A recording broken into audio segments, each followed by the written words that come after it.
Welcome to Resilience plus Rise, the podcast where resilience is not just a concept, but it's a lived experience. I'm your host, Thomas Scaria, a resilience coach, an ultra marathoner, and a relentless believer in the human spirit's ability to rise. This podcast is a companion to my book, Resilience plus Rise 26.2 Transformative Miles to Unleash Your Marathon of Life Mindset. Each episode is a raw, unfiltered dive into the stories of those who have faced life's hardest battles. Remember just a few seconds back, I said marathon of life. Now, that was my metaphor, that was my analogy. But what if I introduce you to this exceptional coach who believes there is a dragon within us, waiting to rise, waiting to fire up, waiting to go way more than what was possible for us to understand? I'm so pleased to welcome back Risa Haasbroek. She considers herself, I wouldn't say consider, that's the wrong word, but she titles herself as the Dragon Whisperer. She believes in the concept that all of us have got the potentiality. She has had innumerable coaching sessions with entrepreneurs. She has worked along with Russell Brunson, mastermind course alone. And it is very exciting to have her back on this platform. Risa, welcome to Resilience plus Rise, the podcast. Thank you for having me. I'm looking forward to this and for the great introduction. Love it. I mean, how else would you introduce yourself? Like, especially in the thanks to Pixar, wherein they talk about How to Train Your Dragon and Game of Thrones, and what is it? The other one is that the dragons, and everywhere it is that you see the fierceness, you see the magnitude, you see the energy. Yes. And this goes back a long time, wherein few decades back, when Anthony Robbins introduced the concept of awaken the giant within. Yeah, I think it's definitely related to that. Yes. Yes. So when I look into that, a lot of people will pause and say that, is there a dragon within me? Is there a giant within me? So what has been your story, Risa? What has been my story? Of late, I'm working on a YouTube channel, building out the YouTube channel, mostly because it's evergreen. I don't know if other people are so sick and tired of social media where you post something and 30 seconds later, everybody forgot about it. So YouTube. But YouTube is a different beast. It's a hard nut to crack. But been doing that, and perhaps I should tell you I haven't made the video yet, but I've been thinking about making a video about the time, and I can tell you the exact year and even the exact month. I can't remember the date, the day, when I discovered that there's a difference between your real self and your best self. We sometimes talk, as if I want my best self. I want to develop my best self. I want to grow into that person. Mm-hmm. But of late, I didn't realize it at the time, but I can see, looking back, I can see it wasn't so much my best self that I had to develop. It was my real self that I just had to get in touch with. So if I have your permission, I would kind of like to tell this. Please go for it. Okay, so it's the year. The stage is yours. The year is 2004. It's late in January. Mm-hmm. And I kind of discovered that I have a lump in my breast. And it's so funny with these kind of things, the intuition kicks in. It's like, something is wrong. And I'm also having, I can feel my arm. My armpit it's tender. It's not sore, but it's tender. Mm-hmm. But I just know I need to get to a doctor. Mm. And I'm still living in South Africa, so it's more than 20 years ago. And I can remember the moment in the changing room. I'm ready to go to a ultrasound. The radiologist is going to just to examine me with ultrasound. I think at that point I already had I still have to do the mammogram, they're taking x-rays, everything. Let's see what's going on.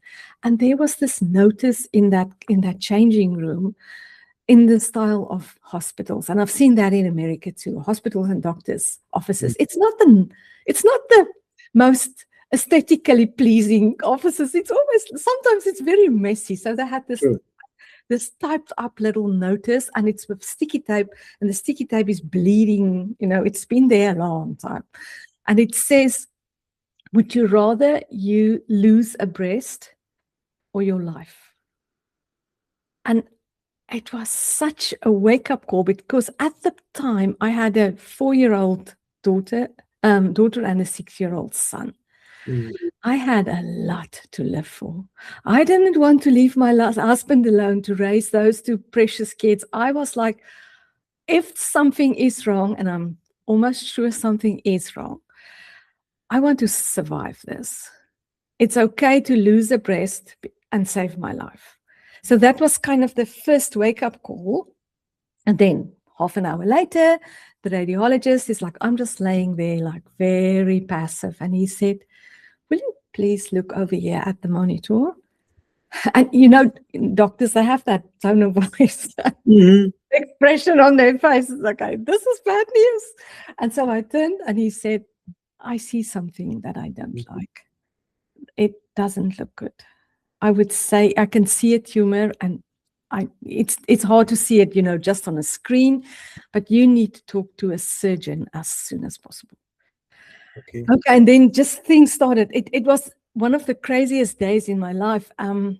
That same afternoon, I met with a surgeon. It's South Africa, so it's a smaller country. Things are a little bit more informal, not less professional, but it's more personal. So this doctor has a full schedule in the operating room. It was a Monday, and he said, "Can you drive to the hospital and see me between operations? Bring the x-rays, bring all, and I want to quickly examine you and make a call there and then."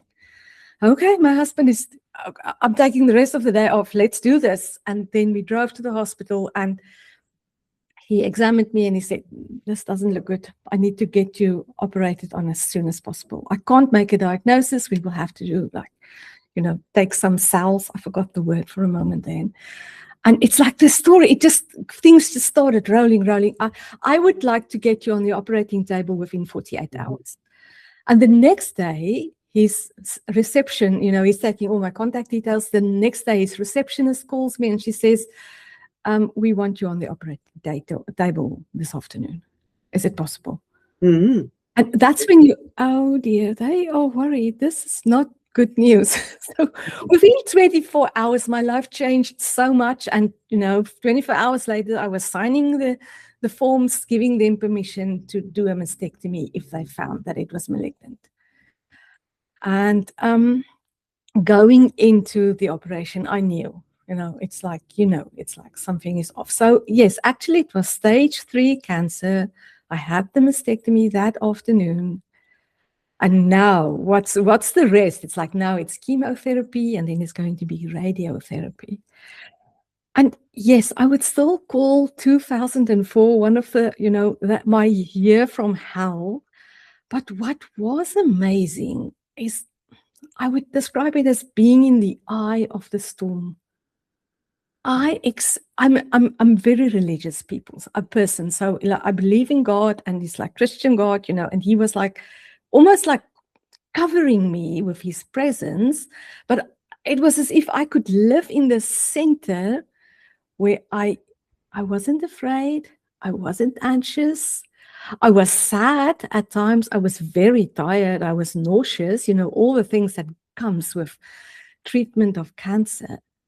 But I was reaching into what I now realize, my true self.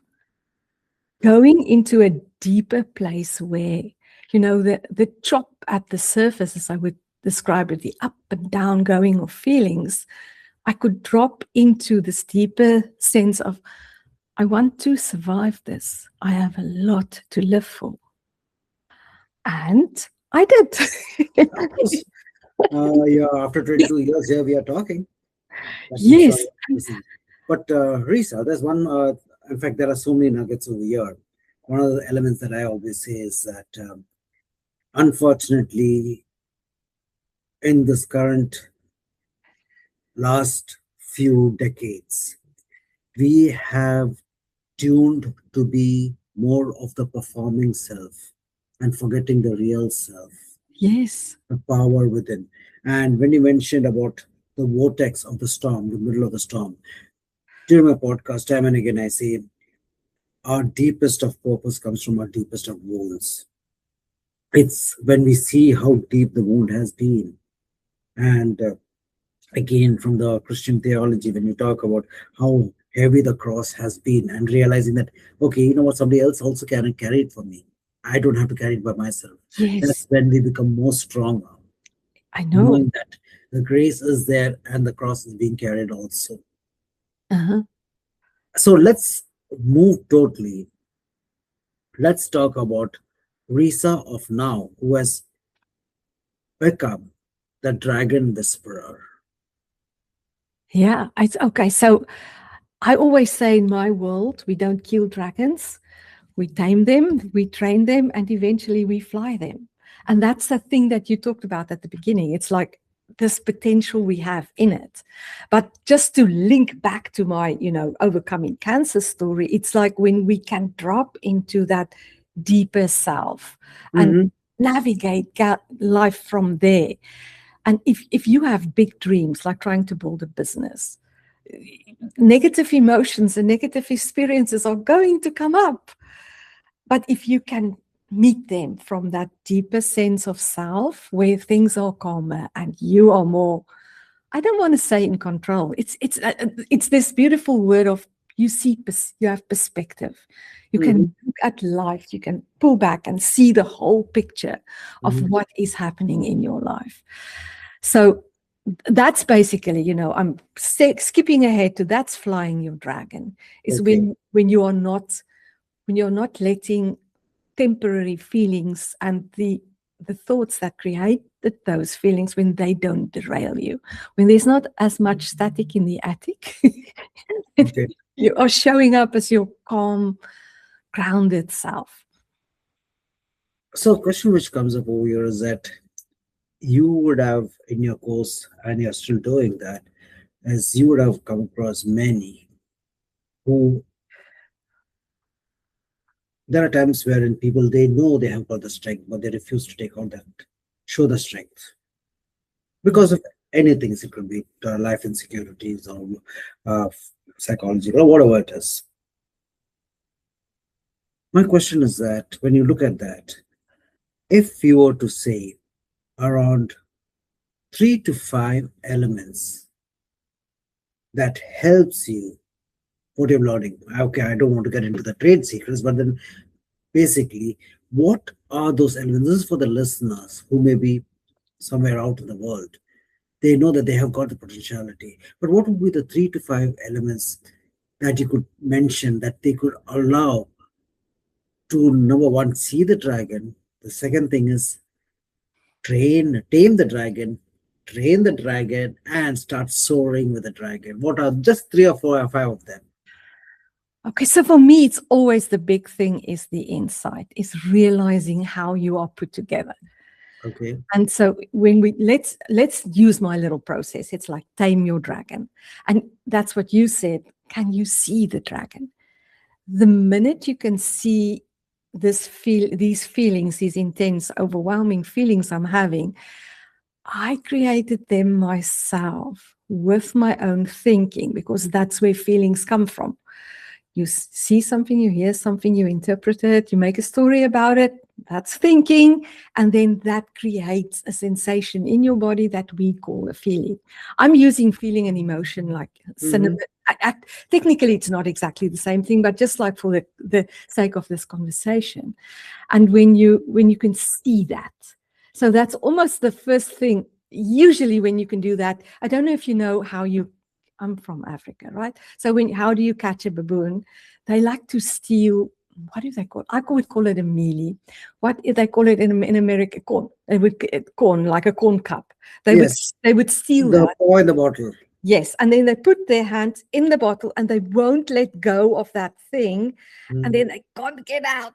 And that's how you catch a baboon. Mm-hmm. But if you can let go, you can get free. And it's the same with your thinking. Yes, The minute you can beautiful. see Love that thinking, you're free. You're free again. You've broke the illusion that it's your circumstances, it's the situation that makes you feel this way. And you reminded yourself, oh, it's my thinking. Okay, so that's a little piece that I want to share. The next one, and that's very encouraging, it has been to me, is how fleeting our thoughts are. And then the emotions that you deal with. So we have about, I don't know how they count these things, but we have about 50,000 thoughts a day. it. Okay. Now, most of them don't land in your body. You won't, they're just passing through. But then the few that land, they create those sensations. But what it's telling you that you have so much thinking is that it's fleeting. It's coming and going. And if you don't hang on to it, you can let it go. And then the third little thing is like the emotions created by the thoughts. They're Mm-hmm. also very passing. If you don't mess with an emotion and you just let it run its course, let the vibrations in your body, 90 seconds, that's 09, a minute and a half. That's how long you can feel the discomfort and let it go. Now, I'm a human too, just like you. It's not always that easy. Sometimes, like you No, talked about old wounds, it's like it's not that easy to shake a feeling sometimes. Sometimes it like grabs you and you can't let go. But even just knowing, theoretically speaking, it's possible to feel the discomfort for a minute and a half. So that's the second part. That's like, now I've given you like the taming and training part. And then it's returning to that deeper self. And oh, all the rest, the experiences are coming and going. But my soul, it's intact always. And I'm connected to life itself. I mean, if you want to say like me, I would say it, I'm connected to God. I'm connected to the Holy Spirit. mm-hmm. And when I settle back there and reminding myself, I'm creating this experience myself, it's very fleeting, transient. It can be over in a few minutes. Now I can return back and see the bigger picture. There's so many nuggets. So, guys, in case you're like reached over here and listening to this conversation, if you realize what a journey this has been for the last few minutes, about how she has mentioned about understanding who you are, understanding your thoughts, and number one is that being a witness, being a seer, Yes. being knowing your own potentiality, that these are just thoughts you give them. But again, a lot of us, we are in that mindset of looking out for validation, and validation usually comes from being a martyr or a victim type of a mentality is there. Mhm. So it's just wonderful, but taking a pause, taking a step back, that's where coaches like us come into the picture, right? Yes. Allowing, but just being mindful of the time. Risa, I know that you are on many projects and you had mentioned about the YouTube aspects of it. What else is happening in your world of coaching, or what are you promoting these days that makes people unleash their dragon within them? I have decided at this point that I want to keep working with people one-on-one. Okay. I love client work, and I know it's not very scalable, but that's what I'm called to do. When I get in a room with, and it can be a Zoom room most of the time, alone with someone, and I can just mirror to them, I know you are full of potential. You are so caught up in your own thinking right now, magic happens. I have this one client, he's traveling the country it's US right now with his family. So we have to like the time zones, we have to like be very think about that. And then we sometimes both of us we get confused. So the other last week, 2 weeks ago, we had a call at 6 o'clock in the morning, not my time, his time, because he was in Pacific time, right? And he was so sleepy. Really, I was like, you probably haven't even brushed your teeth yet. I think you don't think you've had any coffee. You just like fell out of it. Let's go talk to Risa. But he didn't want to miss the call because he had a few hard conversations for the rest of the day, talking to his team and talking to contractors. And he wanted to talk to me to kind of, get back to that quiet place within. And what's so gratifying about my work, I could see him, he was so sleepy. And as we were talking, how he settled and how he became alive. Because I'm not even saying it, I'm mirroring it to him. I know what you are capable of. Yes, you have challenges, but I've seen you handle them before. But he wouldn't miss the call, even though he had a full day because of that. And when I am in those moments, I'm like, yes, this is what I was born to do. That makes the world of a difference, and especially what you mentioned, I can totally empathize. I can be the flag bearer of that also, is that when we give ourselves 100% to the person who wants to be heard and wants not only heard but being asked powerful questions that will allow them to awaken the dragon within. Yes. So irrespective of whether it's 6 o'clock in the morning or 3 o'clock in the morning,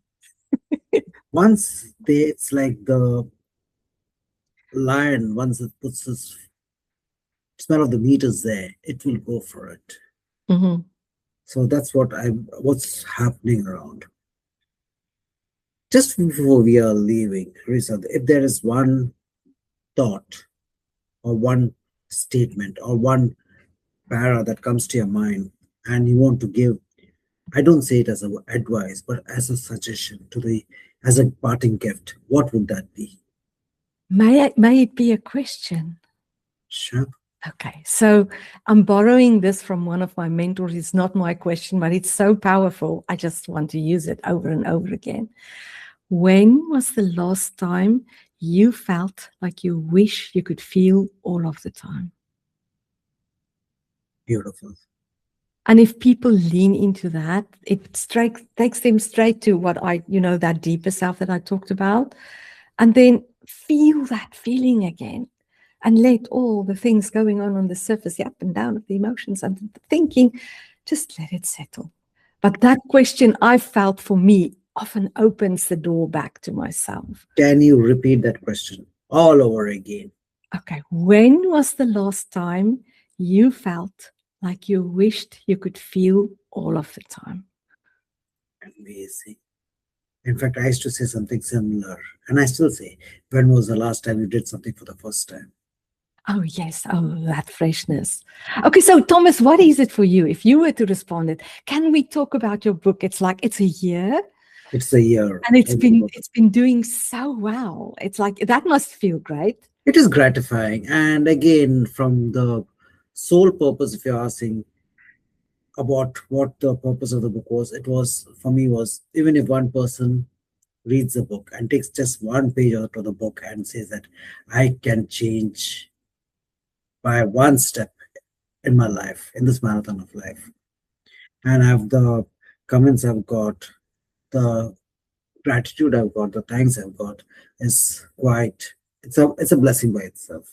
But hey, this podcast is not about me, it's about you. But I just wanted to talk to you. How many marathons have you run now? It's like in the book, you give a number. 85. In fact, after that, I've just done one more, but I'm working towards a triathlon. So I've done a small triathlon. Now I want to go in for a standard triathlon. And I believe I should be starting it soon, my training, because I want to put in 4 months for doing it not only good, but doing it well. Okay, so but you also said that you were afraid to be seen, to be really seen.